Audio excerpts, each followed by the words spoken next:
نحمده ونصلي ونسلم على رسوله الكريم أما بعد فأعوذ بالله من الشيطان الرجيم بسم الله الرحمن الرحيم يا أيها الذين آمنوا كلوا من طيبات ما رزقناكم واشكروا لله إن كنتم إياه تعبدون صدق الله مولانا العظيم اللهم صل على سيدنا ومولانا محمد وعلى آل سيدنا ومولانا محمد وبارك وسلم۔ اے ایمان والوں، کھاؤ تم ان عمدہ چیزوں سے جو ہم نے تمہیں عطا کی، اور اللہ کا شکر ادا کرو اگر تم خاص اسی ہی کی عبادت کرتے ہو۔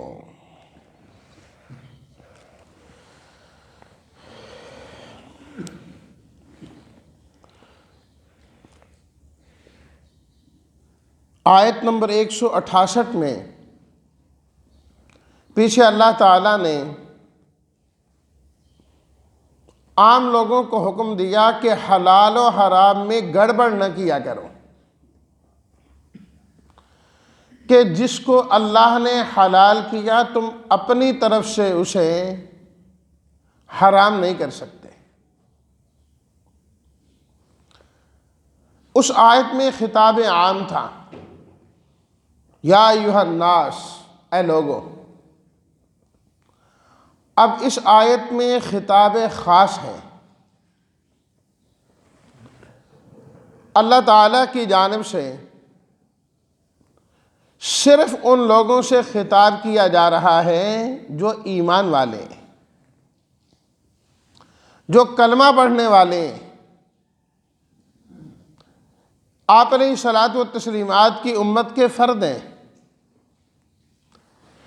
جن کا دل نور ایمان سے منور ہے۔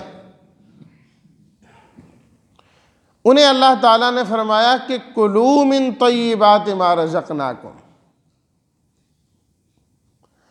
کہ تم ان چیزوں میں سے کھایا کرو جو چیزیں عمدہ ہیں اور ہم نے تمہارے لیے حلال کی ہیں، وہ استعمال کیا کرو۔ حرام کا ایک لقمہ تمہارے اندر نہیں جانا چاہیے، ایک لقمہ بھی۔ حرام تو کجا، فرمایا کہ وہ لقمہ جو مشتبہ ہے، پورے طور پر حرام نہیں لیکن کچھ نہ کچھ ہمیں آمیزش حرام کی ہے اس میں بھی، فرمایا وہ بھی نہیں استعمال کرنا، وہ بھی استعمال نہیں کرنا۔ نبی کریم صلی اللہ علیہ وسلم کا ارشاد مبارک ہے، آپ نے ارشاد فرمایا کہ الحلال بین والحرام بین، حلال بھی واضح ہے اور حرام بھی واضح ہے۔ وَبَيْنَهُمَا مُشْتَبِهَاتٌ، فرمایا اس کے درمیان بہت ساری چیزیں مشتبہ ہیں۔ من اتقى الشبہات، فرمایا کہ جو شخص من اتقى الشبہات، جو شبہات سے بچ گیا، استبرأ لدینہ وعرضہ، اس آدمی نے اپنا دین بھی محفوظ کر لیا اور اپنی عزت بھی محفوظ کر لی، وہ بھی محفوظ کر لی۔ جو مشتبہ سے بچے گا، مشتبہ سے بچے گا، اس لیے فرمایا کہ جو چیز حرام ہے اس کے قریب قریب بھی نہیں جانا، دور دور، یہ نہیں کہ یہاں تک حلال ہے تو یہاں تک ہم جائیں، فرمایا نہیں۔ جو اس کی حد تک چلا جائے گا وہ ایک دن اس حد کو پار بھی کر جائے گا، اس کو پار بھی کر جائے گا۔ آپ علیہ الصلوۃ والتسلیمات نے فرمایا کہ جو آدمی چراگاہ کے کنارے پر اپنے جانوروں کو، بکریوں کو چرائے گا، عین ممکن ہے کہ اس کی بکریاں دوسرے کی چراگاہ میں بھی چلی جائیں، کیونکہ حج جو ہو رہی ہے وہاں پر دوسرے کی زمین میں چلی جائیں۔ اس لیے جو حلال کے اختتام تک جائے گا، جہاں سے آگے حرام شروع ہوتا ہے، تو فوراً وہ حرام میں پڑ جائے۔ تو اس لیے حلال، پھر مشتبہ چیزیں، پھر حرام۔ تو فرمایا حلال تک رہنا، مشتبہ چیزوں تک بھی نہیں جانا، نہ مشتبہ چیزوں تک جاؤ گے نہ حرام تک پہنچو گے، پہلے ہی رک جانا ہے۔ اللہ اکبر۔ اور یہ حلال و حرام کا مسئلہ اتنا سخت ہے کہ اللہ تعالیٰ نے قرآن مجید میں عام انسانوں کو حکم الگ دیا، ایمان والوں کو الگ دیا، اور انبیاء کرام کو الگ دیا۔ عام لوگوں سے فرمایا یا ایھا الناس کلوا مما فی الارض حلالا، تقریباً 42 وہی آیت ہے، یہ بھی صرف ایمان والے کا ذکر ہے، اس لیے میں نے الگ الفاظ کا ترجمہ نہیں کیا۔ اے لوگو تم حلال کھایا کرو، یہاں پر فرمایا یا ایھا الذین آمنوا کلوا من طیبات، ایمان والو تم بھی حلال کھایا کرو۔ 18واں سپارہ سورہ المؤمنون، چوتھے رکوع کی پہلی آیت، یا ایھا الرسل کلوا من الطیبات، اے گروہ انبیاء تم بھی حلال کھایا کرو۔ انبیاء کرام کو اللہ تعالیٰ نے الگ سے حکم دیا کہ ہمیشہ حلال کھانا، ہمیشہ حلال کھانا ہے۔ اور نبی کریم صلی اللہ علیہ وسلم نے اس میں اتنی احتیاط کی جس کی حد ہی کوئی نہیں، حد ہی کوئی نہیں۔ آپ علیہ الصلوۃ والتسلیمات کے ساتھ آپ کے نواسے ہیں، ایک کھجور گری ہوئی ہے، اور مدینہ کا علاقہ کھجوروں کا علاقہ ہے، وہاں آم ہے، کھجور ہے، آپ کے ایک نواسے نے کھجور کو اٹھا لیا، حدیث میں موجود ہے۔ آپ علیہ الصلوۃ والتسلیمات نے فوراً منع کیا، فرمایا نہیں نہیں نہیں نہیں، کھجور نہیں لینی، اس لیے کہ صدقہ ہمارے لیے حلال نہیں ہے، ہو سکتا ہے کہ صدقے کی کھجور گلی ہوئی ہو، اس لیے فرمایا بیٹا نہیں لینی۔ جبکہ آپ اس بات سے بخوبی واقف ہیں کہ جس علاقے میں جو چیز کثرت کے ساتھ پائی جاتی ہے، عام طور پر وہ ایک دوسرے سے لینے میں، کھانے میں وہ دوسرے کو منع نہیں کرتے۔ آم کے علاقے میں چلے جائیں، آم ہی آم ہے، سارا باغ ہے، جو آ رہا لے رہا ہے، توڑ رہا ہے، کھا رہا ہے، کوئی اتنا کچھ نہیں کہتے، کیونکہ وہ چیز وہاں پر ہوتی اتنی وافر مقدار میں ہے کہ چند ایک دانے لینے میں، کھانے میں کوئی کسی کو ممانعت نہیں، عملی طور پر ایک دوسرے کو اجازت ہوتی ہے، عملی طور پر۔ کمان لگائے، گنے لگائے ہیں، آس پاس کے سارے لوگ کھاتے ہیں، کاٹ کے مستقل لے جائیں، اس میں تو منع کرتے ہیں، کسی نے ایک آدھ توڑا کھانے کے لیے کچھ بھی نہیں کہتے۔ تو ظاہری بات ہے وہاں بھی یہی کہ کھجوریں عام ہیں، کوئی ایک آدھ دو کو کھا لے، کوئی ممانعت والی بات نہیں، مہمان جاتا سب سے پہلے خوشہ توڑ کے وہی سامنے رکھتے ہیں۔ لیکن آپ علیہ الصلوۃ والتسلیمات نے احتیاط کا سکھائی، خود کھانا تو دور کی بات، نواسوں سے فرما رہے ہیں کہ نہیں کھانا، ہو سکتا ہے کہ کہیں صدقے کی کھجور نہ ہو، کہ صدقہ دینے کے لیے کوئی جا رہا ہے، اس میں سے ایک کھجور گر گئی، پھر کیا کرو گے؟ یہاں تک آپ علیہ الصلوۃ والتسلیمات نے احتیاط فرمائی، احتیاط فرمائی۔ وَعْمَلُوا صَالِحًا، جماعت انبیاء حلال کھاؤ، وَعْمَلُوا صَالِحًا، نیک عمل کیا کرو، عمل نیک کیا کرو۔ جب انسان حلال کھاتا ہے، اللہ نیک عمل کی توفیق بھی عطا فرما دیتے ہیں، نیک عمل کی توفیق بھی عطا ہو جاتی ہے۔ اور جب کھانا پینا حلال کا نہ ہو، اندر سے نورانیت ختم ہو جاتی ہے، پھر انسان نیک عمل بھی نہیں کر پاتا، اس کی توفیق بھی نہیں ملتی۔ وجہ کیا ہے؟ اندر حلال نہیں، اندر تو سارا گند بھر لیا، اندھیرا بھر لیا، ظلمتیں ہیں، کیسے جائیں نماز کے لیے؟ سب اندر گن سے بھرا ہوا ہے، سچ کیسے بولیں؟ بہت مشکل ہے، بہت مشکل ہے۔ اس لیے اللہ نے حلال کے ساتھ وَعْمَلُوا صَالِحًا فرمایا، حلال کھاؤ اور نیک عمل کرو، حلال کھاؤ اور نیک عمل کرو۔ عبادات کا نور ہمارے اندر سے کیوں غائب ہوتا جا رہا ہے؟ اس کی ایک بہت بڑی وجہ یہی ہے کہ ہمارے کھانے اس طرح کے حلال نہیں رہے، یا تو حرام آ گیا یا کم از کم اس کی آمیزش تو آئی گئی ہے، مل تو گیا ہے۔ اللہ اکبر۔ امام شافعی رحمہ اللہ اپنے شاگرد امام احمد بن حنبل رحمۃ اللہ علیہ کے پاس گئے۔ اللہ اکبر۔ دونوں استاد شاگرد آپس میں ملاقات ہوئی، یا شاگرد استاد کے پاس ہے، مجھے اشتباہ ہو رہا ہے تھوڑا سا، تو بہرحال انہوں نے کھانا پیش کیا، تو گھر میں انہوں نے بتایا کہ بہت نیک آدمی، بہت اللہ والے آدمی، غالباً امام احمد بن حنبل ہی آئے، امام شافعی شاگرد آئے استادوں کو ملنے کے لیے۔ تو استاد صاحب نے گھر میں بتلایا کہ احمد بن حنبل آ رہے ہیں، بہت بڑے محدث ہیں، تو کھانا تیار کیا جائے۔ گھر والوں نے، بیٹی نے کھانا تیار کیا، جتنا کھانا دیا سارا کھا گئے۔ ہے یہ کیا؟ پانی بھر کے رکھا کہ رات کو اٹھیں گے اور وضو کریں گے، تہجد پڑھنی ہوگی۔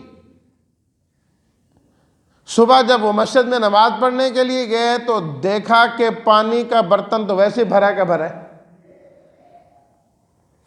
تو بیٹی نے کہا یہ کیا بات ہے؟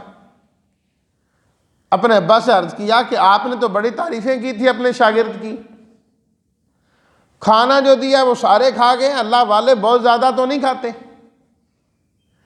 پھر ہم نے پانی رکھا کہ وہ اٹھیں گے تہجد پڑھیں گے، یہ تو اٹھے ہی نہیں کیونکہ پانی ویسے ہی پڑا ہے۔ کہا اچھا۔ جب واپس آئے تو بات کی کہ بیٹا یہ کب سے آپ کی حالت بدل گئی، آج ایسا ہوا؟ اللہ اکبر۔ جواب سنیے گا۔ فرمایا کہ الحمدللہ کیفیات اور حالات وہی ہیں پہلے والے ہی، لیکن بات یہ ہے کہ جو کھانا آپ نے مجھے دیا، مجھے کھاتے ہوئے ہی حلال کی برکت اور نورانیت اس میں محسوس ہو رہی تھی، تو میں نے کہا ایسی نورانیت والا کھانا پھر پتہ نہیں کب نصیب ہوتا ہے، اس لیے میں نے تو اس کا ایک لقمہ بھی نہیں چھوڑا، کھایا ہے۔ اور اس نورانیت اور اس کی برکت اس کھانے کی یہ ہوئی ہے کہ میں پوری رات جاگ کر اللہ کی عبادت کرتا رہا ہوں، اور قرآن مجید کی آیات میں غور و خوض کر کے میں نے درجنوں مسئلے آج رات معلوم کیے، اور اس کھانے کی برکت یہ ہوئی کہ کھانا کھانے کے بعد پوری رات میرا وضو نہیں ٹوٹا، اسی وضو سے میں نے تہجد کی نماز بھی پڑھی ہے۔ تو حلال کھانے کی اپنی برکات ہوتی ہے، برکات ہوتی ہیں اس کی۔ کلوا من الطیبات واعملوا صالحا، حلال کھاؤ اور نیک عمل کرو، نیک عمل کرو۔ اور یہ بھی یاد رہے کہ کھانا پینا اگر حرام کا ہے تو اللہ تو نیک عمل ایسے کا قبول ہی نہیں کرتے، قبول ہی نہیں کرتے۔ حدیث میں آتا ہے، جناب نبی کریم صلی اللہ علیہ وسلم نے ارشاد فرمایا، بہت سارے لوگ اللہ تعالیٰ سے مانگتے ہیں، رب اشعث ابغر، ان کی عجیب حالت اور کیفیت، لمبے لمبے سفر کرنے والے دین کے لیے، لیکن فرمایا کہ وہ مانگتے مانگتے تھک جائیں، اللہ تعالیٰ نے ان کی دعا کوئی نہیں قبول کرنی، نہیں قبول کرنی۔ کیوں؟ مطعمہ حرام ومشربہ حرام انا یستجاب لہ، فرمایا اس کا کھانا حرام کا ہوتا ہے، پینا حرام کا ہوتا ہے، دعا کیسے قبول ہو سکتی ہے؟ دعا ہی قبول نہیں ہے اس کی، دعا ہی قابل قبول نہیں ہے۔ حضرت موسیٰ علیہ الصلوۃ والتسلیمات نے دیکھا نا، ایک آدمی مانگ رہا ہے رو رو کے، بری حالت ہے اس کی، دل میں خیال آیا میرے اختیار میں ہوتا نا میں اس کی دعا کو قبول کر لیتا۔ اللہ تعالیٰ نے وہی بھیجی، فرمایا مانگتے مانگتے اس کے ہاتھ آسمانوں تک بھی پہنچ جائیں، ہم نے اس کی دعا کوئی نہیں قبول کرنی۔ پروردگار وہ کیوں؟ میں ایک بندہ ہوں کہ نرم دل ہو گیا، آپ تو ارحم الراحمین ہیں، آپ کی شان تو بہت بلند ہے۔ اللہ تعالیٰ نے فرمایا اس لیے کہ اس کا کھانا پینا حرام کا ہے، یہ کچھ بھی کر لے اس کی ہم نے نہیں سنی۔ فرمایا کہ انسانی جسم کا جو عضو حرام سے بنے گا وہ آگ میں جائے گا۔ ان الذین یأکلون اموال الیتامی ظلما، سورہ نساء، فرمایا جو یتیموں کا مال کھاتے ہیں ناجائز طور پر، انما یأکلون فی بطونہم نارا، وہ جو حرام کھا رہے ہوتے ہیں وہ حقیقت میں آگ کھا رہے ہوتے ہیں۔ وَسَيَصْلَوْنَ سَعِيرًا، عن قریب بھڑکتی آگ میں ان کو ڈال دیا جائے گا۔ اب بھی آگ کھائی، وہاں پر بھی آگ میں ہی جائیں گے۔ حضرت سعد بن ابی وقاص رضی اللہ تعالیٰ عنہ نبی کریم صلی اللہ علیہ وسلم کی خدمت میں آئے اور عرض کرنے لگے اللہ کے رسول صلی اللہ علیہ وسلم آپ میرے حق میں دعا فرما دیں، آپ میرے حق میں دعا فرما دیں۔ کیا دعا کریں؟ جی اللہ مجھے مستجاب الدعوات بنا دے، کہ میں اللہ سے مانگوں تو اللہ قبول کر لے، میں اللہ سے مانگوں اللہ قبول کر لے، یہ میرے حق میں دعا کرے۔ اللہ اکبر۔ آپ علیہ الصلوۃ والتسلیمات نے فرمایا اطیب مطعمک تکن مستجاب الدعوات، اے سعد اپنا کھانا پینا حلال کا کر لو، اللہ تمہاری ساری دعاؤں کو قبول کر لیں گے۔ فرمایا اس نسخے پر عمل کرو۔ اطیب، یہاں بھی طیبات ہے نا، یہی لفظ ہے، اطیب مطعمک، اپنا کھانا پینا طیب کرو، پاک اور حلال کرو، اللہ ساری دعائیں قبول کرے، ساری دعاؤں کے اللہ تعالیٰ قبول کرے۔ شیخ سعدی رحمۃ اللہ علیہ نے لکھا نا کہ حجاج بن یوسف کو معلوم ہوا کہ یہاں پر کچھ لوگ ہیں جو بڑے مستجاب الدعوات ہیں، جن کی دعا اللہ تعالیٰ سنتے ہیں۔ اس نے ایک بہت بڑی دعوت کی اور اس کے اندر ان کو بھی بلایا، وہ دعوت میں آ گئے، کھانا کھا لیا، جب فارغ ہوئے کہنے لگا جاؤ اب جو بد دعا کرنی ہو کر لینا، میں نے جو تمہیں کھلایا ہے یہ کون سا کوئی حلال کھلایا ہے، کہ تمہارے پیٹ میں اب حرام کا لقمہ چلا گیا ہے، اب تمہاری بد دعائیں میرے خلاف نہیں اثر کریں۔ اللہ اکبر۔ کلوا من الطیبات من طیبات ما رزقناکم، جو ہم نے تم کو دیا اس میں سے جو حلال ہے ہمیشہ وہ کھایا کرو۔ واشکروا للہ، اور جب حلال کھاؤ اللہ حلال کا عطا فرما دیں، چاہے وہ ایک لقمہ ہی کیوں نہ ہو، ایک روپیہ ہی کیوں نہ ہو، واشکروا للہ، اللہ کا شکر بھی ادا کیا کرو، شکر ادا کیا کرو اللہ تعالیٰ کا، کہ اللہ تعالیٰ نے یہ نعمت تمہیں عطا فرمائی ہے، یہ نعمت عطا فرمائی ہے تمہیں۔ اور بارہا میں ذکر کرتا ہوں شکر کیا ہے؟ دل میں اللہ کی عظمت ہو، زبان پر اللہ کی تعریف ہو، اور اعضاء کو اللہ کی اطاعت میں لگانا ہو، اطاعت الہی میں لگا دیا جائے، یہ ہے شکر ادا کرنا، یہ ہے شکر ادا کرنا۔ واشکروا للہ ان کنتم ایاہ تعبدون، فرمایا اگر تم خاص اسی ہی کی عبادت کرتے ہو، اسی کی غلامی کا دم بھرتے ہوں اور کہتے ہو ایاک نعبد و ایاک نستعین، اے اللہ ہم آپ ہی کی عبادت کرتے ہیں۔ فرمایا اگر میری ہی عبادت کرنی ہے پھر تمہیں کھانا بھی حلال کا ہوگا اور حلال کھا کے میرا شکر بھی ادا کرنا ہوگا۔